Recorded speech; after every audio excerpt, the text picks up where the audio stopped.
Thank you very much. We have some executive orders that we're going to be signing right now that are very important. They're really redos from some horrible mistakes made by Biden and his group, and we're changing them back so that we can lead a normal life, a good life, and they're actually very important. And from the standpoint of lifestyle, they're very important. So I'd ask Will to maybe explain them, and we'll ask some of our congressmen and senators to say a few words, please. Yes, Mr. President. As you said, we have 4 bills for your attention today. These are bills that have been passed by Congress. In the closing days of the Biden administration, they pushed through a large number of rules and regulations that really hurt ordinary Americans, including in their own homes. So the first of these is HJR 20. This is a bill that repeals Biden-era regulations relating to consumer water heaters, consumer gas-fired water heaters. Who was in charge of this one? This is Gary and myself, sir. Gary Palmer sponsored it, but this bill specifically saves a factory in my district. 300 Georgians will continue to have their jobs as soon as you sign that. Mr. President, this rule was issued on Christmas Eve. I'm thinking that we wouldn't be keeping up with what the Biden administration was doing, but we moved quickly to get And this this was bill on gas introduced. heaters. Banning natural gas. Isn't that tankless ridiculous? water heaters. And how were you supposed to get your heat then? Through electric? Through electric, yeah. Was that basically it? Yes, sir. Electric heat, which isn't as good? Crazy.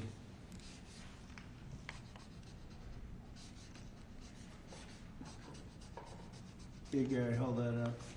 Brian, hold that up. You guys were great. Thank you, Mr. President. No sense, just no sense. But in addition to that, you have a lot of workers that lose their job, right? Yes, sir. Right. 300 workers Crazy. saved because of you. Good, thank you. Thank It's an honor. There's the Golden Dome, by the way, if you're interested. There's the Golden Dome. That'll save all your lives someday, maybe. Okay, good. Thanks, Brian. You hold it up. Next, Mr. President, we have House Joint Resolution 24. This is the same basic idea, but this relates to walk-in coolers and freezers and other refrigeration devices. Again, last-minute Biden-era regulation that hits ordinary Americans hard. And what do they do? They put increase in. Increase the energy Sorry, efficiency requirements for walk-ins, coolers, and freezers, and therefore putting an undue burden on businesses across the country. Everything from restaurants to pharmacies, hospitals were all To a point where it going to be didn't work. impacted. In other words, they made the restrictions so strong that it didn't work. And it was going to cost them so much money to actually meet the energy efficiency standards, which didn't really save much money. So this is going to actually help our small businesses across the country, Mr. President. Good.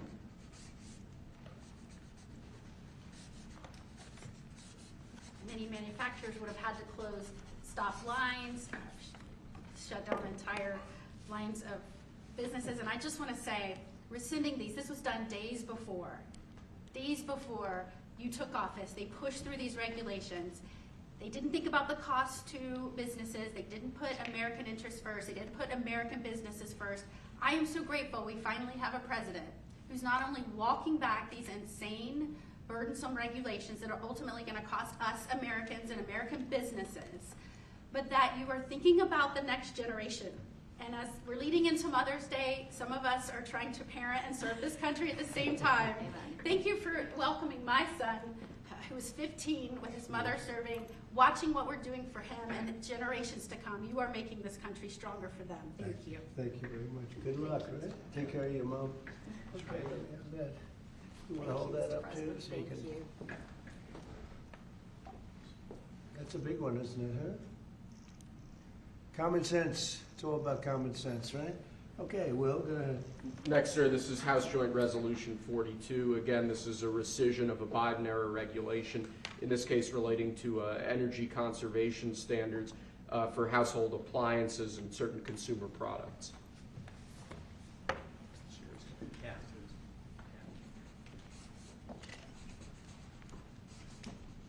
That's a good one. I know who's over there. I know who did this.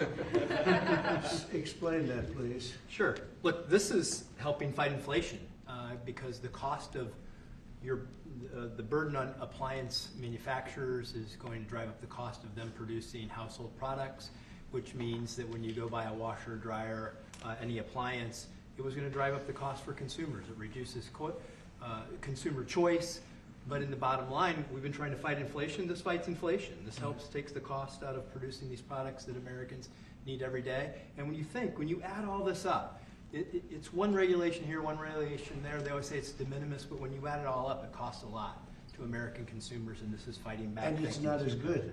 And it's not as good. Not nearly as good, not nearly as efficient, and more costly. Other than that, it's wonderful. Thank you. Great Mr. job. President. Thank you very much. Great. Fantastic.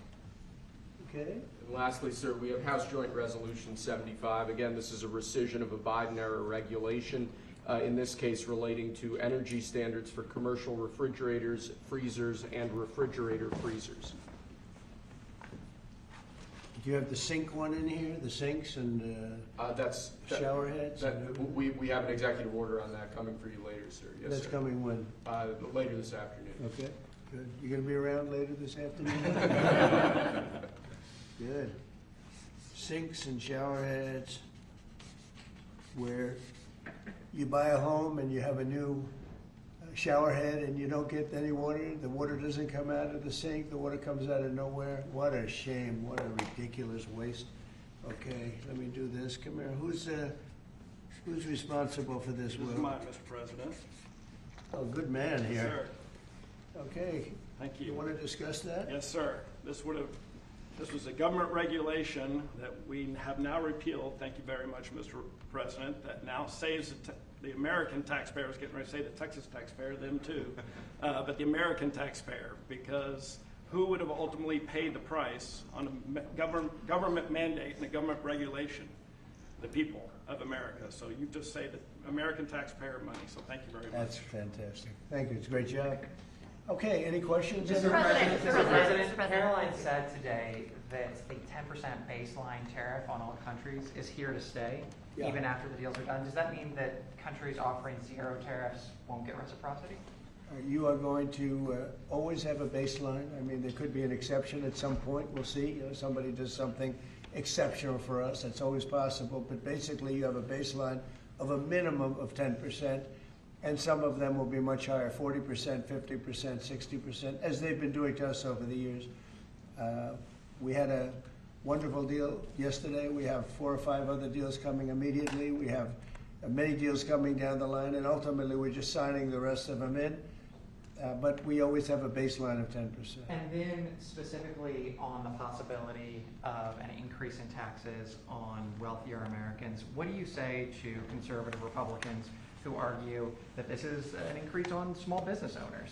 Well, what we're doing is we're actually, if we ever did that, it would only be, and from what I hear, people would love to do it, rich people. I would love to do it, frankly, but what we'll do is that, you know, they'll go around saying, oh, this is so terrible. Would you do it? Is you're giving up something up top in order to make people in the middle income and the lower income brackets save more. So it's really a redistribution.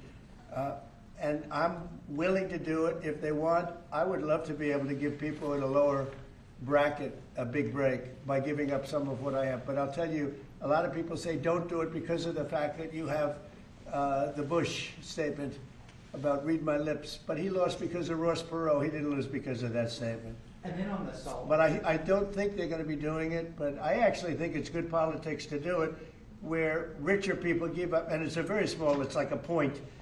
But they give it up to benefit people on a lower income. And then on the salt tax credits, Mr. President, there are some Republicans who say, why is it that these 45 other states should be paying taxes to alleviate the tax burden of New York or It's some of only these because coastal those states are behind, very badly behind, and those people were affected very badly. And you know, the sad part is oftentimes they were affected badly because you had bad management in those states, like in California with Newsom and, you know, people. So you had some bad management. But that's being worked on now, and they may do a piece one way or the other.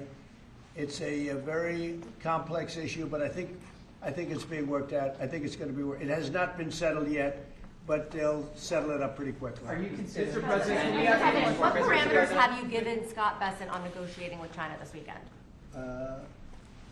We have to make a great deal for America. Are you going to be disappointed if he comes back without a deal? No, not at all, because we already made a great deal. We're not doing business with China right now. Given your relationship You know, with we lost $1 trillion last year with China, 1 trillion. So if you're not going to do business with them, you're not going to lose $1 trillion. But we lost. I want China to do great. You know, I'm very friendly with President Xi. I have great respect for him and for China, but we can't continue to allow them to do what they did. When I was president, they paid hundreds of billions of dollars in tariffs and taxes. And then Biden screwed it all up. What he did to this country, between the border and between all of the other problems, the wars, everything, what he did to this country should never be forgotten. But one of the things he did is the trade was so bad and so imbalanced. So I think we're going to come back with a fair deal for both China and us. Have you given Bessent a number of how low you're willing to go? Yeah, I am. Are you What's willing the to share number? that number? No. But I put out a number today, 80%, so we'll see how that all works out. Mr. President, the U.S. Embassy in Kyiv is warning right now about possible Russian significant attack on Kyiv. What's your message for Putin? I have a message for both parties. Get this war ended. We're losing 5,000 soldiers a week, Russian and Ukrainian soldiers, and other people also, by the way. And I say, get this stupid war finished. That's my message for both of them. Thank you very much. We'll see you in a little while. We'll see you in a little while. Thank you, Russ. We're heading out. Thank you. Thanks, guys. Thank you. Right out through there. Thank He you. just came in to say hello. What did you discuss? Almost nothing. He came in to say hello. It was very nice, and I think he came in to thank me, frankly. I mean, I would say the primary reason, but he was very nice. He's a nice man, but I think he actually came in to thank me. Is he complying with ICE like you'd like to see? You'd have to ask Tom Homan. have a reaction Mr. President, do you have a reaction to Bill Gates' comments yesterday that the cuts in USAID will lead to millions of deaths of children around the I world? don't know anything about his comments. Thank you. Thanks, guys. Thank you. Thank you. Let's head out.